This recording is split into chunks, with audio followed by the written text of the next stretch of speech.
On va faire une toute petite pause rapide, donc, avant de reparler de cette mobilisation des Gilets jaunes. L'exposition, vous avez reconnu évidemment Michael Jackson. Exposition au Grand Palais, Binti. Oui, plus de 10 ans après sa mort, Pascal, Michael Jackson fascine toujours. Autant l'expo nous montre pour la première fois l'impact du roi de la pop sur l'art contemporain. Ces 40 dernières années, avec une centaine d'œuvres de 50 artistes. L'expo s'ouvre avec 7 commandes de Michael Jackson. Tableau qui ressemble à celui du roi Philippe II par Rubens. Ah oui, oui, c'est très beau. Hein. Tout à fait. On a ensuite plusieurs portraits de lui et Baudelaire au même âge, un parallèle inattendu mais très intéressant. On découvre aussi une très belle céramique avec les visages de Michael Jackson et Kurt Cobain.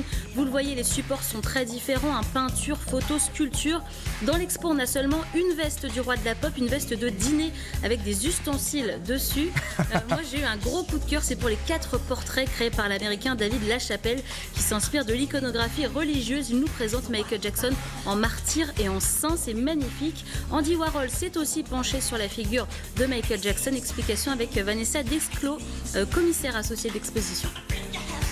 C'est le premier qui s'est intéressé à Michael Jackson, qui a commandé un portrait pour son magazine Interview en 1982, puis qui réalise ce fameux portrait en 1984 à la manière dont il a fait le portrait de célébrités comme Marilyn Monroe, comme Liz Taylor. Le portrait qu'il fait de Michael Jackson va bénéficier aussi de la notoriété de Warhol et du statut déjà iconique du travail de Warhol dans le champ de l'art contemporain.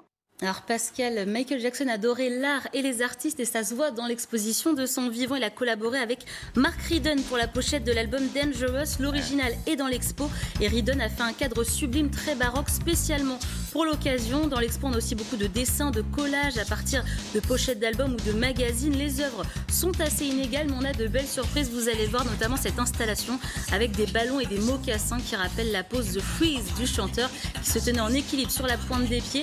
En sortant l'expo, Pascal, vous aurez envie de danser et d'écouter à nouveau Michael Jackson. Je vous conseille d'y aller. C'est jusqu'au 14 février. Je vous recommande aussi un très beau livre, Michael Jackson, l'intégrale, qui analyse pour la première fois la discographie du roi de la pop. Ses chansons, ses clips, ses spectacles sont décortiqués et on a même des photos rares.